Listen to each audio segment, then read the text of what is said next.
So welcome to everybody who's joining us here at Centech, and for everybody who's tuning in online on the YouTube stream.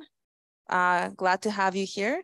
So my name is Justina Sofska, and I'm the founder of Women in Blockchain Canada. And I have also joining me Javier and Ritvik, who are working with the ICP North America Hub.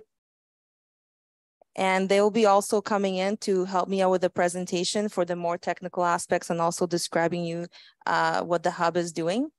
So basically, just a little bit of a background.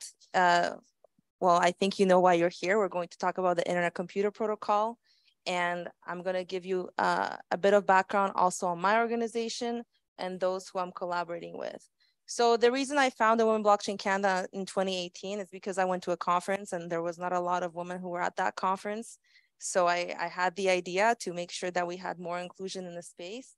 And so we aim to get to make events that are inclusive and promote women in Web3. But since we're inclusive, we welcome everybody to be here with us. So thank you all for coming. And to give you a bit of a background also on Internet Computer Protocol and why I think it's a pretty interesting protocol. They have over 1,600 research papers. They have over 100,000 academic citations and over 250 patents. So actually, Internet Computer Protocol emerged from the Ethereum community in 2015. The actual foundation was established in 2016.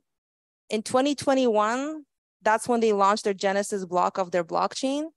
And basically that is also when they held their ICO. And Definity is the organization behind Internet Computer and is a non-for-profit foundation.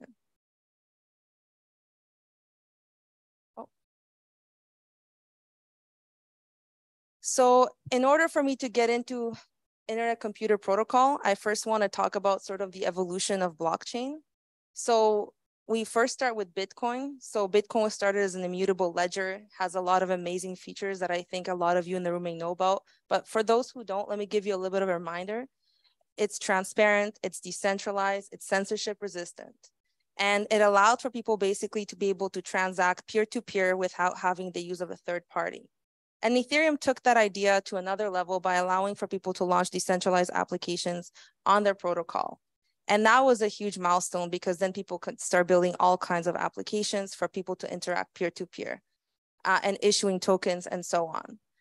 And what ICP does is it takes it to a whole other level because it actually, so anybody in the room know what the internet actually like what are these current applications that are on Ethereum running on? Do you know? There's Ethereum running on, it has a blockchain, but it's actually on infrastructure. Anybody know that infrastructure? Okay, so the infrastructure that it's running to is actually Web 2, and it's AWS or cloud storage, Google Cloud. So those are centralized protocols. So we have Web 3 that's actually running on Web 2. So what's really cool about Internet Computer is it's what it sounds like. It's the Internet Computer. So it's not just a blockchain, it's a blockchain that is also a place that you can store information. So, and the thing is, when you're actually running websites, there's a lot of components to running websites. So it's a stack. So when you're trying to do things on the internet, you may need different pieces. So what Internet Computer did is it basically merged a lot of what you would need to run things and made it a lot simpler and easier. So the network actually, the infrastructure is all around the world. So there's data centers that have nodes running, and Adrienne, can the people from the Zoom be put on audio? Because I may need some of their support for the more technical aspect. Thank you.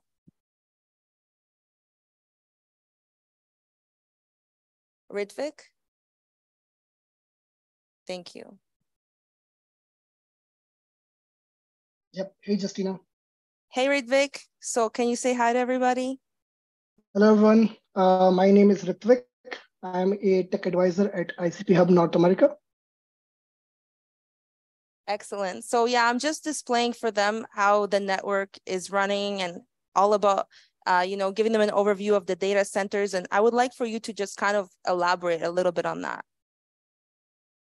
Yeah, sure. So, for example, the current internet, the way it works is there are these big companies like Amazon Web Services or Google Cloud or even Microsoft Cloud.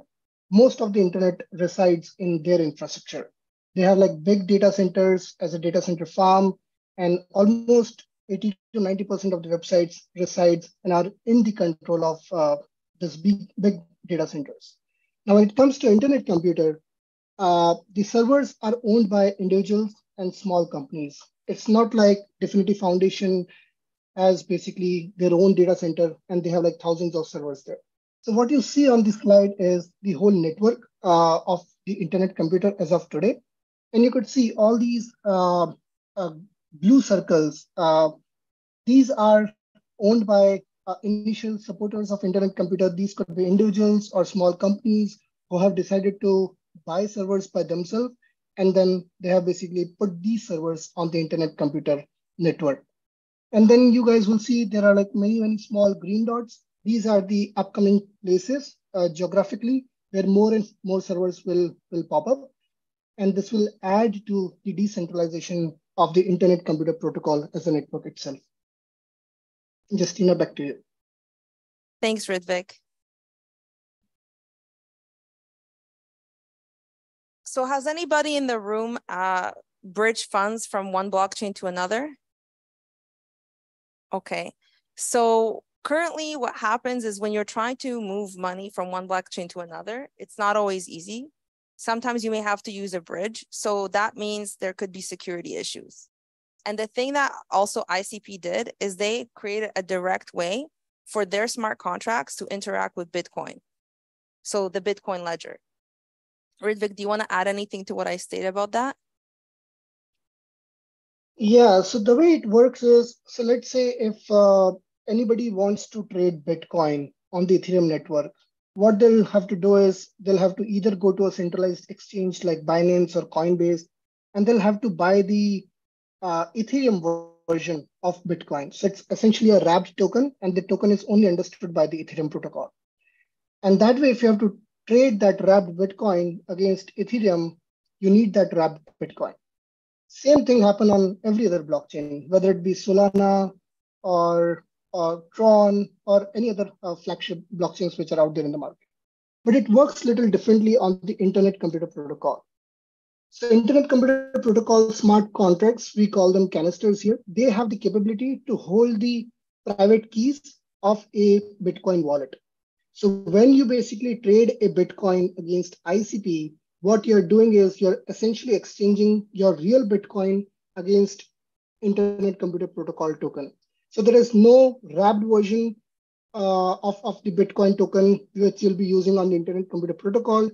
One does not have to go to any of the centralized exchanges to do those exchanges. It's the capability to move the real Bitcoin on the Bitcoin ledger by the smart contracts which are deployed on the Internet Computer Protocol.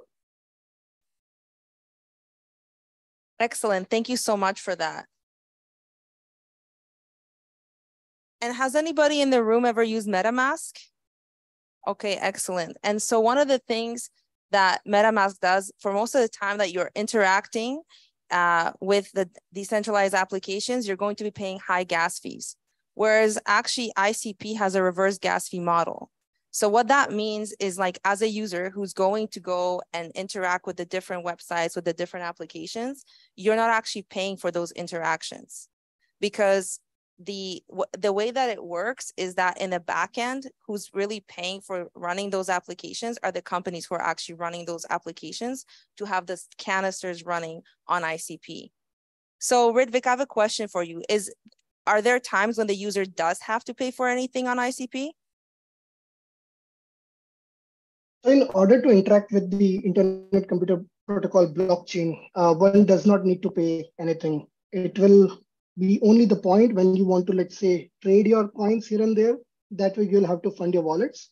But apart from that, every application on the ICP protocol is prepaid by the developers of that application. Excellent, thank you.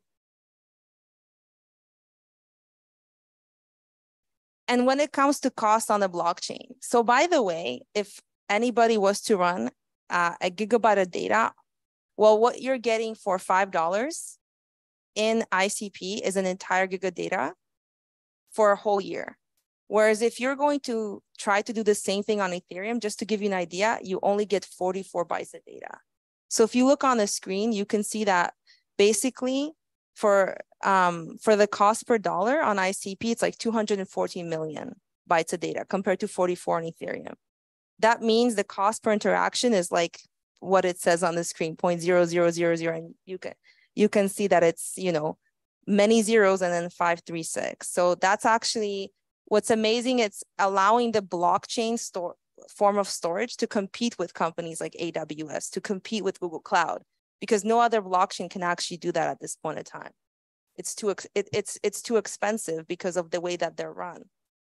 And the other thing is that I think is pretty important right now, and it's getting scrutiny in the space. I think we've seen over and over, you know, Bitcoin's not green, things like that. Well, it's actually a green blockchain. And Adrian, can you let Javier speak to this one?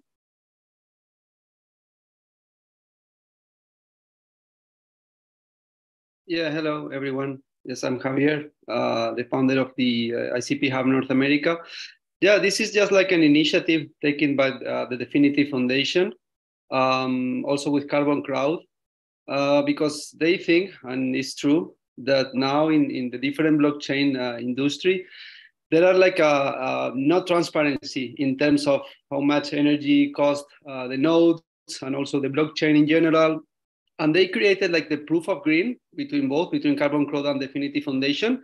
You can see in the dashboard all the information there, okay? All the aspects, all the energy that cost every single node in ICP, also divided in the world, in communities, in cities. And this is a pretty interesting initiative that I think in the future, every single blockchain to be competitive will need to show this type of stats.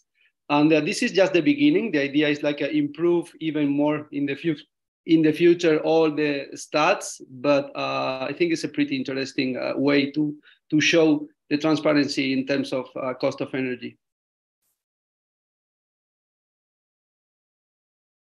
Yeah, and the other thing is that there's a lot of companies that have already gone and taken Web2 applications and they have moved them to Dfinity. So you can see, you know, like Medium, Reddit, Spotify, YouTube, things that you probably use on a daily basis. If you wanted to check them out, you can actually go and experiment with that on Web3. Where the next thing that's actually going to be coming up is information about identity.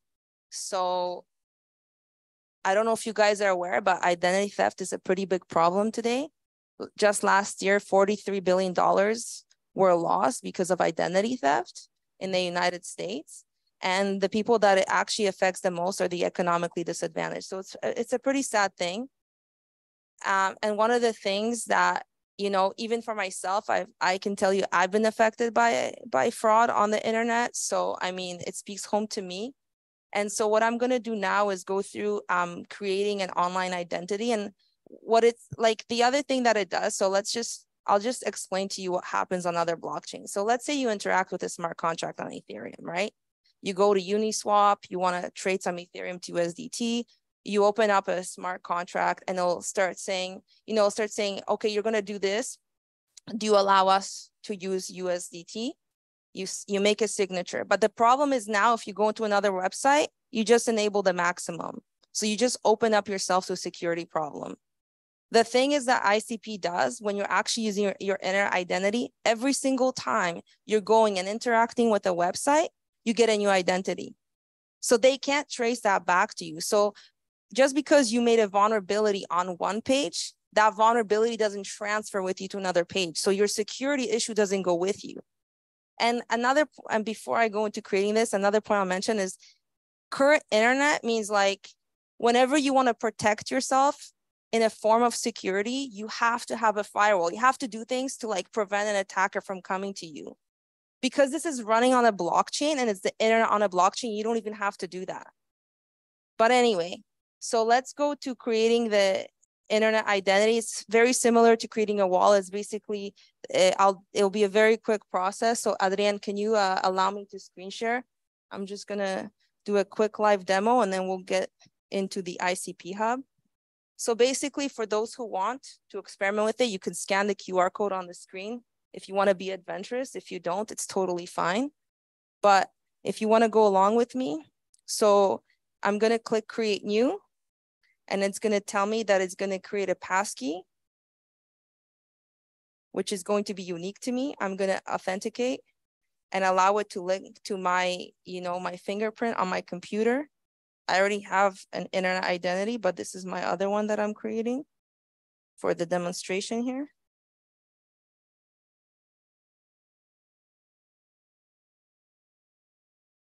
So this is generating my internet identity. So now when I want to go and use all those applications, I'll have that. This is my numeric identity. And I'm going to say, like, I'm going to copy it. You guys might want to store it somewhere. I'm going to say I saved it, continue. You can store it in your notes on your phone. You could take a screenshot. So I'm going to take a screenshot. So I have my screenshot. And now it's saying, do I want to have a recovery phase? Do I want to have a recovery device? And I'm going to say, have a new pass. Do I want to add a new passkey on my Mac? So I'm going to say yes.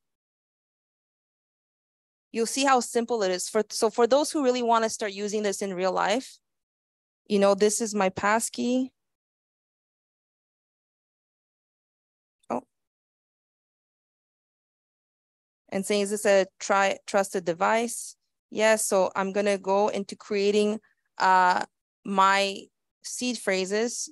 So basically you have your own, and what this allows you to do is if you store it in a safe place, whatever that you consider that for yourselves, this is just for demonstration purposes only. You'll have the inner identity, and then you can do different things on ICP, whether it's interacting with like the new form of LinkedIn or Medium or anything else that you want to do. Okay, so can we go back to the presentation? Thank you. And I'm gonna click, I have completed this. We're good to go. It will make you put in the identity again and the other phrases just to make sure that you really saved your stuff and you're not just gonna lose it later. Okay. So thank you. For those who wanna know more about ICP and everybody who's in this presentation, you can also scan this QR code to get in touch with us, but I'm gonna allow my colleagues from the ICP Hub to go ahead and let you know what you can do, how you can get involved, the things that are available for you. So Adrian, over to my colleagues. Yeah, thank you so much. First of all, Ritwik, I'm not sure if you want to add something more to the presentation of Justina, or I can start just with the ICP Hubs. Do you want me to cover anything specific there? No, I can. Okay, I can start. No, yeah. It was pretty much concise. I would just add one line to the internet identity. The internet identity on ICP works in a little bit different manner in comparison to MetaMask wallets on Ethereum. Basically, there are like multiple layers of ID representation on the internet computer. So for example, using one Ethereum MetaMask wallet, if you go and interact on Uniswap or you interact and go on some different websites, the same identity is visible everywhere.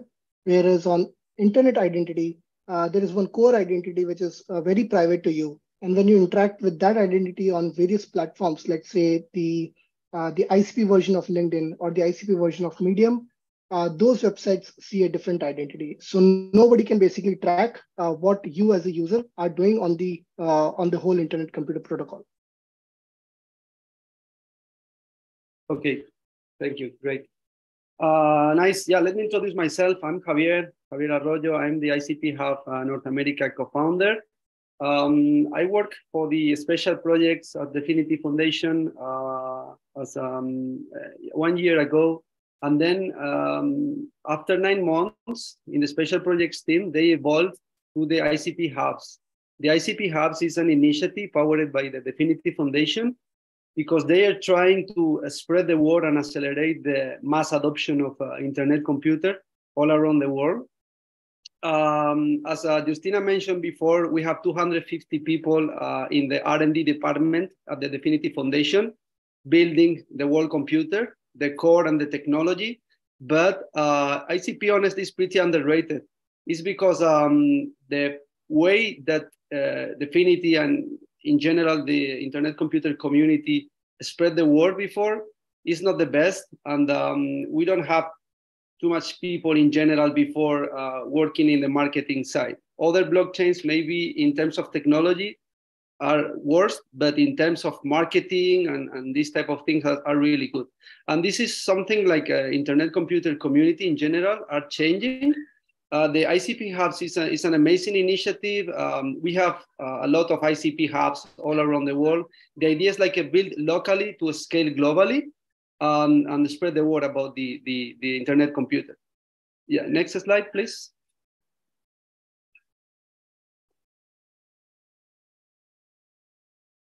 Yeah, what is a hub and what does it do? Okay, in a high level, we structure the hub in different parts. For sure, the hub managers, also the partners that we have. For example, now in ICP Hub North America, we are partnering with more than 20 different companies in Canada and the US, plus also different universities, blockchain clubs. For example, Women in Blockchain Canada as well. The idea is like we have different list of verticals. We are working a lot in education aspects, in hackathons with developers, devpreneurs, also doing different events, or different webinars, seminars. Also, we are trying to start building relations like directly locally with different universities as ambassadorship. Yeah, sorry, the screen, I cannot see the screen. Okay, perfect. Also, in terms of influencers as well, different meetups and partnerships with brands, with companies, with governments. This is in a nutshell, more or less, what is the hubs. Next slide, please.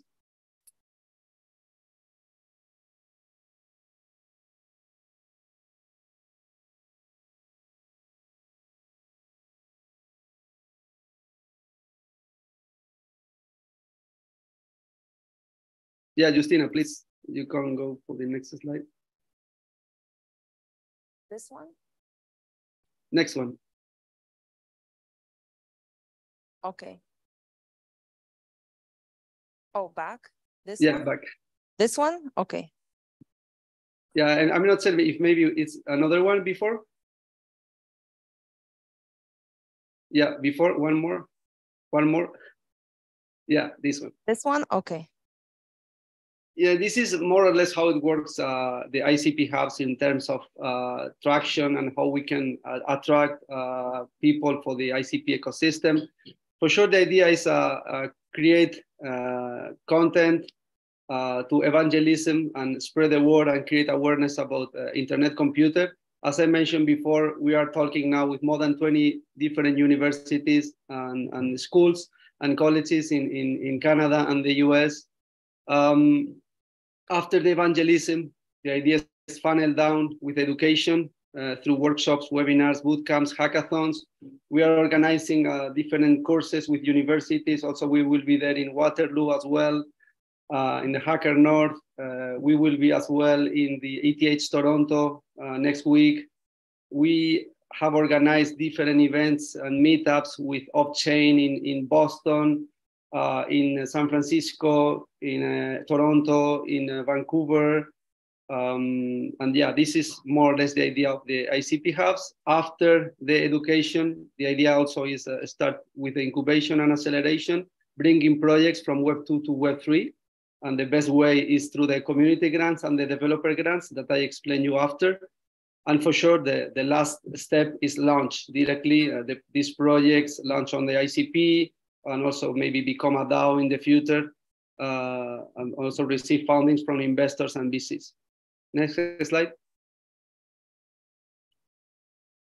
This is like ICP Hubs in a worldwide. We are 15 different ICP Hubs. Here is only 9, but last week we launched another 6. This is the ICP Hub North America. We also have the ICP LATAM in Argentina and Mexico, ICP Italy, Turkey, Dubai. We have in Kenya, in East Africa, in Thailand and Malaysia, in Indonesia, in Bali as well. We have in India. Next slide.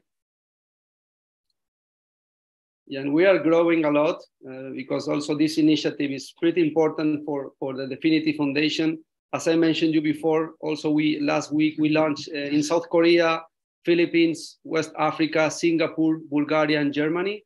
And we have in target another 5 in Hong Kong, Brazil, Vietnam, Portugal, and Poland. Next slide. In terms of our hub, the ICP Hub North America, I'm the founder. Also, Ritvik is the tech advisor, is the Internet Computer Services founder. We have also other partners and other advisors, but more or less the idea of the ICP Hub North America is accelerate the mass adoption in Canada and the US, and also bring opportunities for developers, for people that work in the business side, also like opportunities for jobs, for funding in terms of grants. And it is the main idea for us, try to bring projects and people to the internet computer ecosystem. Next slide. This is the partners that we have actually. Currently, we have a partner with Internet Computer Services. This is a tech advisor, and also with different universities, blockchain in UBC, Toronto. We have Quantic School in New York. We have Calgary Blockchain Society as well.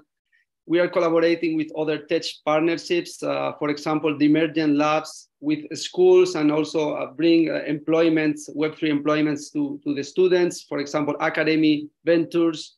We are also in terms of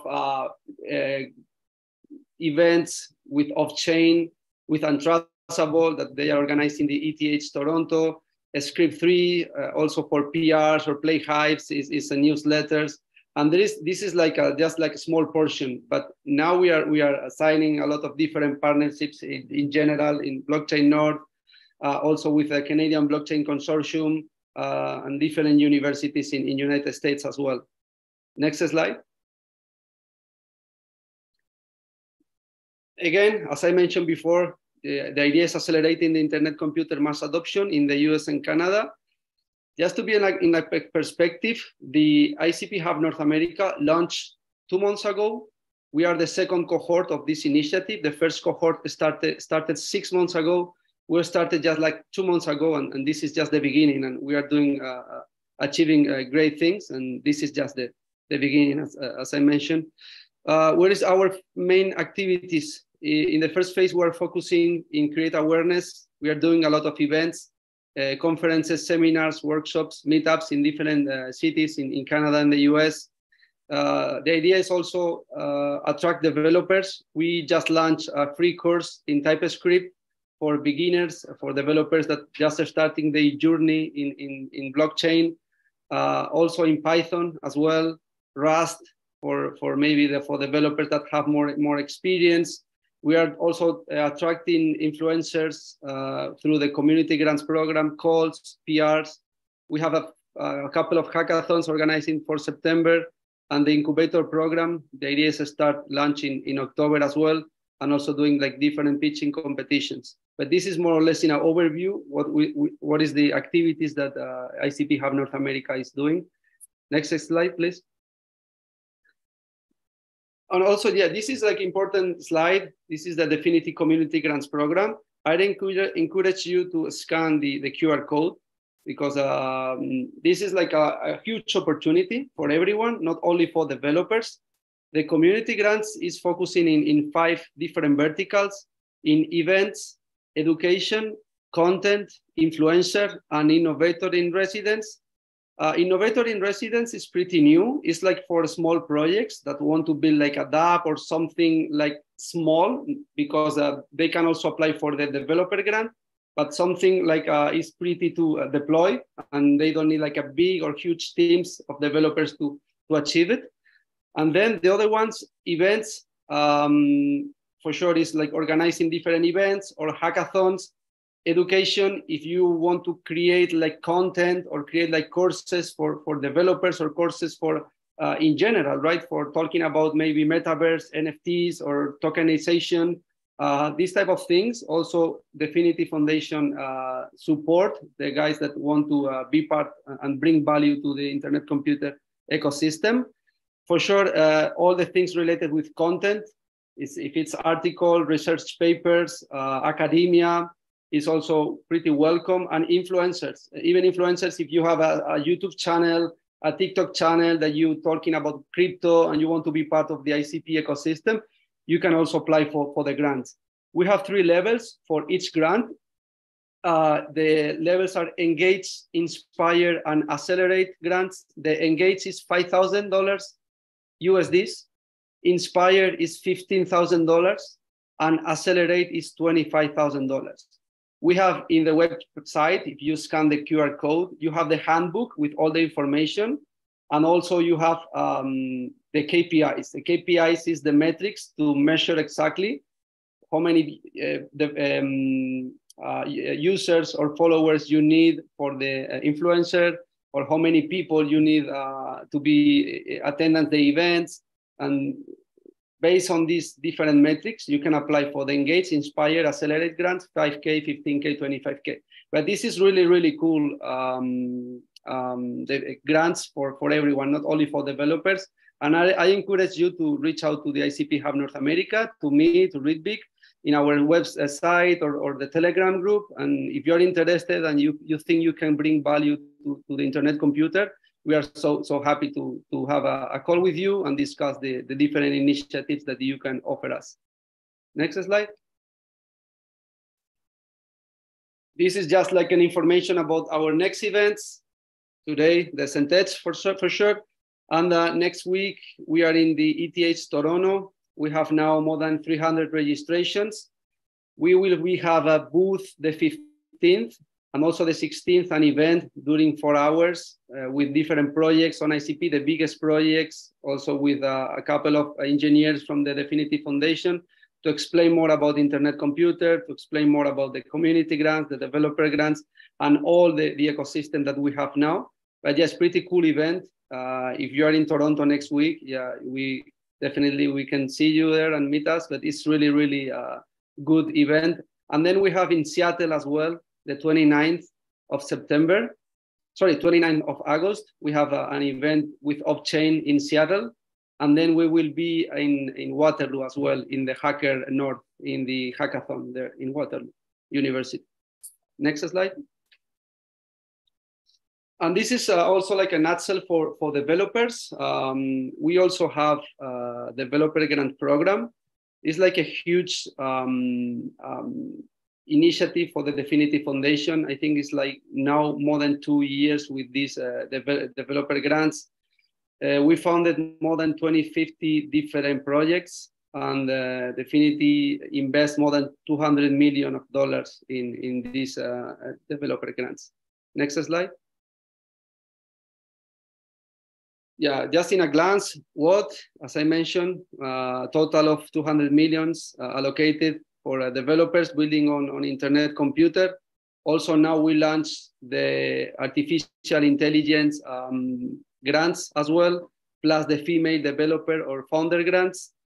Why? For sure, to grow the internet computer ecosystem. We need communities, but we need also developers to build apps, to build the ecosystem. And also, yeah, how you can apply submitting the application directly. I recommend it, go to the website, the Definity Foundation website, or directly Google Definity Developer Grants Program and read more about this program, and feel free to apply for sure. Next slide. How it works, the grant process. First, you have to submit your application with filling out the form. Then in a week, you will receive an email if it's go through the process or not. If it's go through the process, you will have an interview. The growth team, Definity Foundation growth team, interview you, and also you have to show exactly what is your deck, what is your idea, what is your strategy, back end, front end of the project. in general, all the specific things in terms of business and also in terms of technology. Then when the grant accepted, when the grant committee accept the grant, you have to, the next step is basically have deliverables and milestones. Normally depends the quantity of the grant. If it's 5,000, 25,000 or 100,000, there are the three levels. Depends what is the milestones. You have one deliverable, two deliverables, or three deliverables or more. This is also important. You don't get the money upfront, the whole amount. You receive one part, one portion, and then you once you finish your milestones and you achieve your milestones, the Definity Growth team review with you in a quick call to see if you already achieved these goals, and then you get the new funds. And then, yeah, of course, the final demo, the developer team complete the project at the final milestone review, and also like a support with another grants. Imagine normally the 100,000 grant is difficult to achieve. It's only if you have like a big project also in production with customers. If not, normally like small projects, startups start for the first level, 5,000. If the team is pretty big and you have a lot of developers in your team, you can apply for the 25K. And then once you achieve the deliverables, even you can apply for the biggest one, for the 100K. Next slide. Yeah, this is like important as well, writing a great application. We have a lot of good projects that has been rejected for lack of information in the grants, or maybe because they don't have developers in the team. And this is important. Definitely is not, they cannot allocate the developers. If you have a good idea, that's perfect, but also you need developers to achieve your goal and your idea.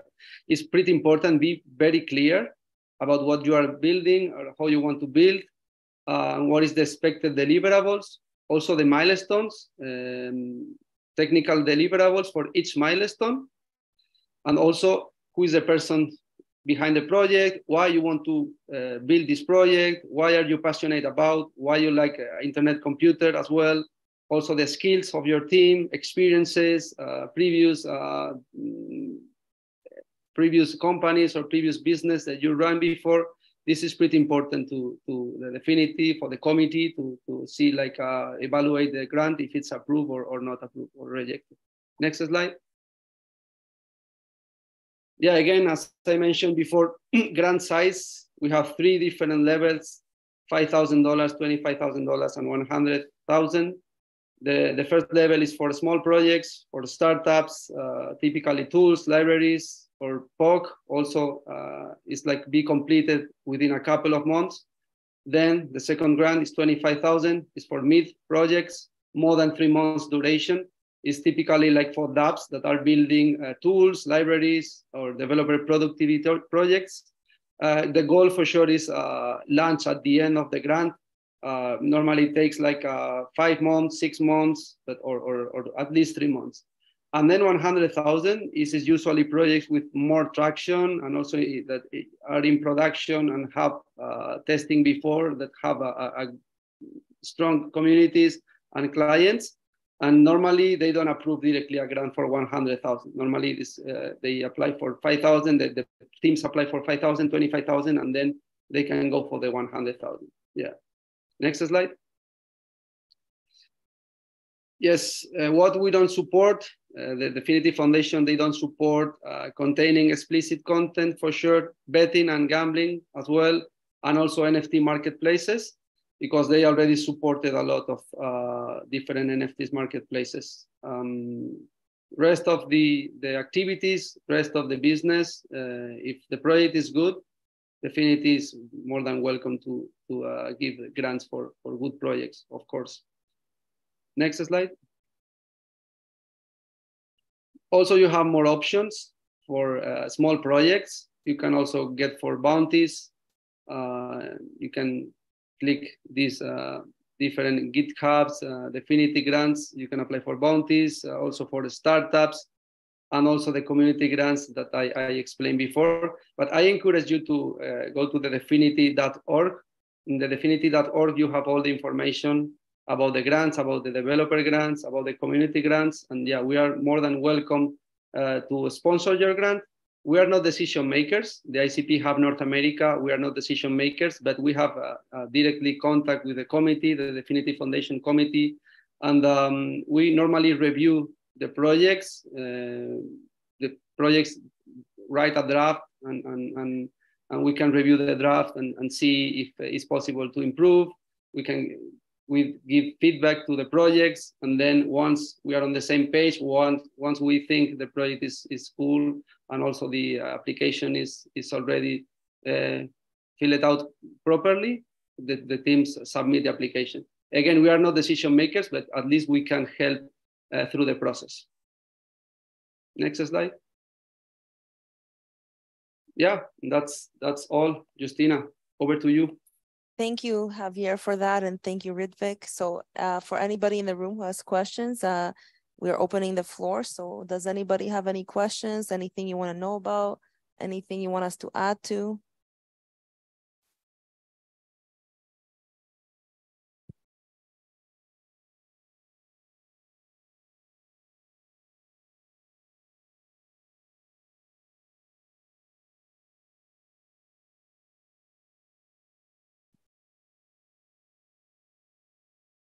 So let's start with the first question. So the gentleman in the audience, he's asking, what are the preferred languages that are used on Dfinity? Is there some? And I'm going to answer for part of it. As far as I'm concerned, you can use TypeScript. Okay, you can use Rust, and you can use Motoko. Ridvik, am I missing anything? Yeah, and there is one more development kit available in Python. It's called Kybra. And Kybra and Hazel is for TypeScript. Both supports the capability to code smart contracts on the Internet Computer Protocol. Okay, thank you. Is there anything else you want to know about? A little more. So you won't be able to write smart contracts in Golang, for example. You wouldn't be able to support that. I would imagine there's some way to make that work. Is that a fair assumption or not? Yeah, so for Golang, there is no direct support as of now, but as long as one could code something in Golang and have an outputs in WebAssembly format, those WebAssemblies could be deployed to ICP protocol. Okay, and there's no support for Solidity either. Is that correct? Yeah, no support for Solidity as of now, but there is a layer 2 on the ICP protocol that is called Bitfinity Network. They do support EVM-based smart contracts. So if you want to port any of the smart contracts from Ethereum on ICP, the Bitfinity network, which is layer 2, would be the gateway to operate on. The second question has more to do with the resources. I understand you say you're using AWS's resources, but are they entirely interoperable? Do you have the same security protocols, the same deployment on S3 buckets, EC2? What is the system there? Are there more restrictions, restraints? Do you have more vulnerabilities because the network is smaller? For example, the DDoS attacks. What is the nature of the infrastructure?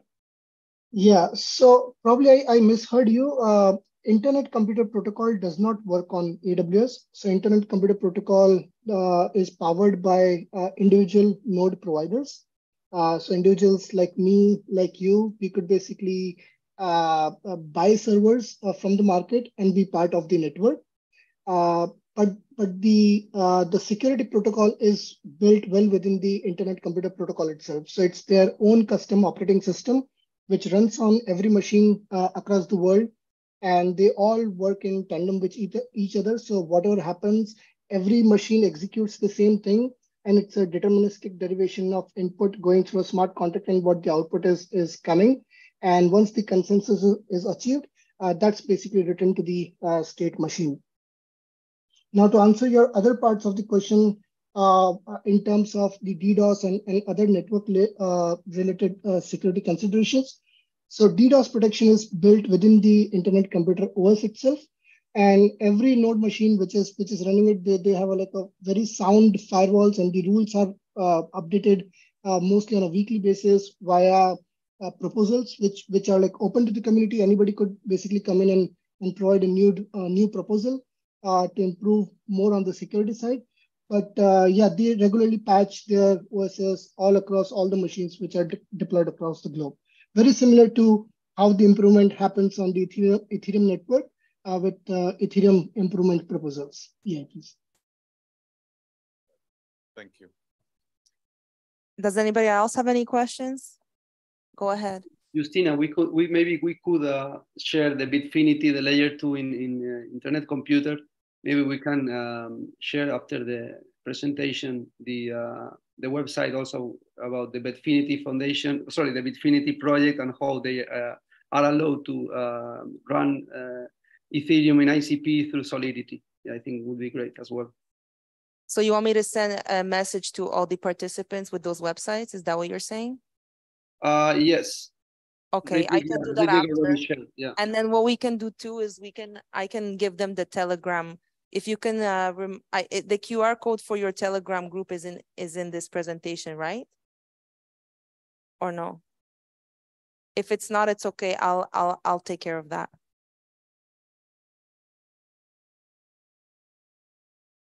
So yeah, I think the best way to reach Ridvik and Javier is through the Telegram.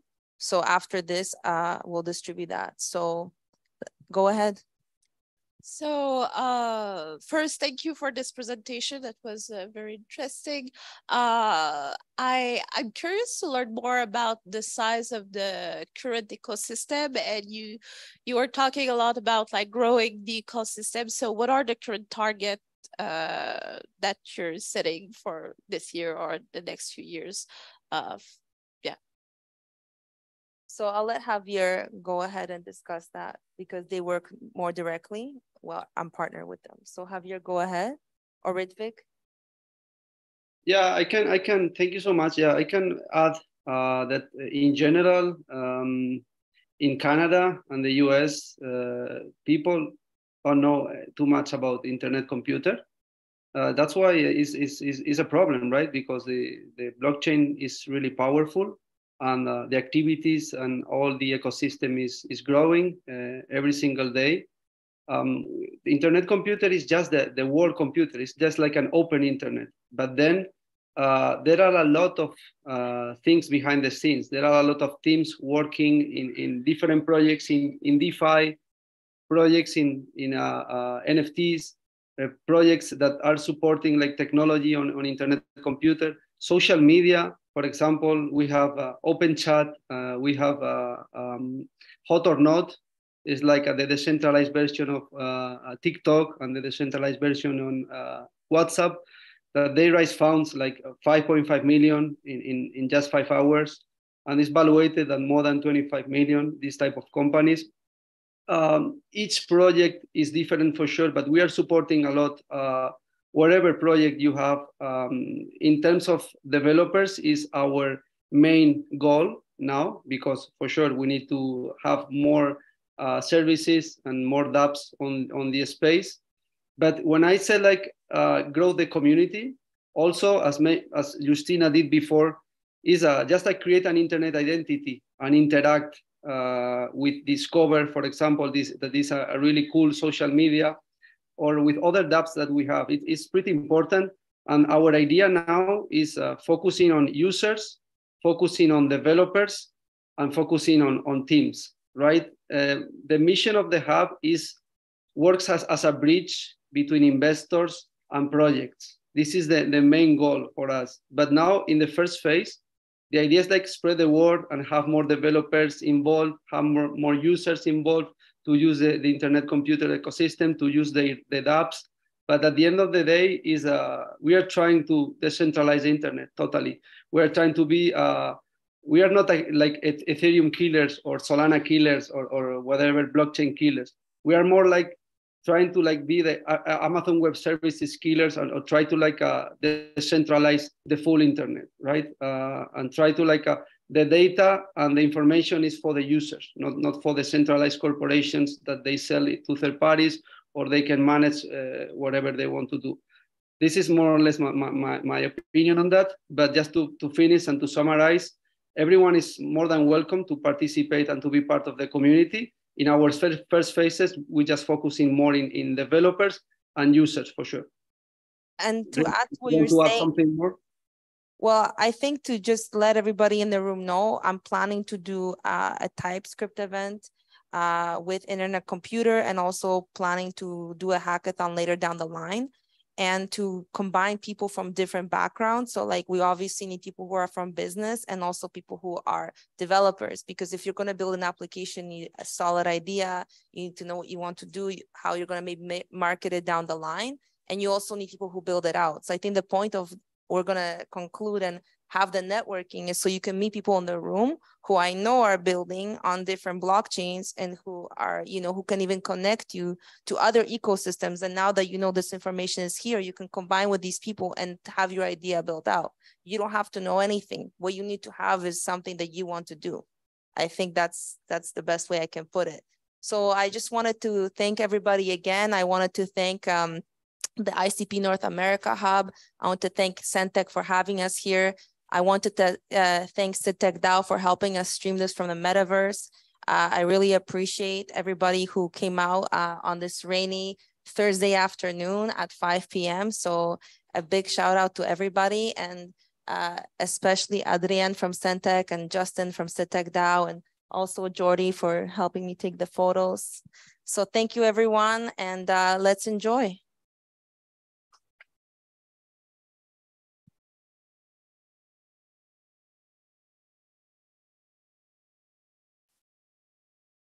So there's some food in the back, so let's mingle and have some bites and have a chat.